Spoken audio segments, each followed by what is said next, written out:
69 ekor tukik jenis belimbing dilepas liarkan di Pantai Babah II, Lampuuk, Aceh Besar pada Selasa 16 Januari. Tukik atau anak penyu ini merupakan hasil penetasan yang dilakukan komunitas konservasi penyu Lampuuk. Pelepasan tukik ini langsung menarik perhatian sejumlah wisatawan yang saat itu sedang bersantai menikmati sore di Pantai Babah II.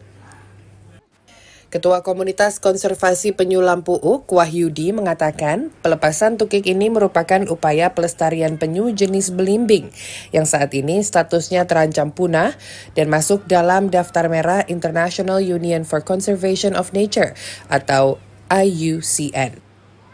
Wahyudi memperkirakan hanya ada 3 ekor penyu jenis belimbing yang bertelur di pantai tersebut, sehingga perlu beragam kegiatan untuk menggugah masyarakat ikut terlibat melakukan upaya pelestarian penyu belimbing ini. Penyu sendiri, kenapa kita harus selamatkan? Karena sangat berkurang kalau sekarang. Dari dulu kita belajar sebelum tsunami, ada banyak penyu yang naik ke Pantai Lampuuk. Sekarang udah sangat sedikit. Jadi kita ajarkan anak-anak untuk jangan makan telur penyu, terus nggak buang sampah sembarangan. Semoga dengan adanya kegiatan ini dapat meningkatkan kesadaran masyarakat bahwa di bumi ini bukan cuma manusia, tapi juga ada hewan-hewan kecil yang perlu kita lestarikan, kita jaga lingkungannya agar mereka juga lestari, jadi bisa hidup berdampingan bersama kita.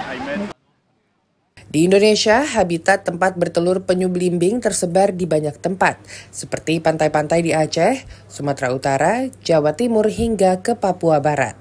Jumlah populasi yang lebih sedikit dibandingkan jenis penyu lain, seperti penyu lekang misalnya, membuat penyu belimbing masuk dalam daftar satwa dilindungi sesuai Peraturan Menteri Lingkungan Hidup Nomor 106 Tahun 2018. Dari Aceh Besar, Aceh, Aprizal Rahmat, Kantor Berita Antara, mewartakan.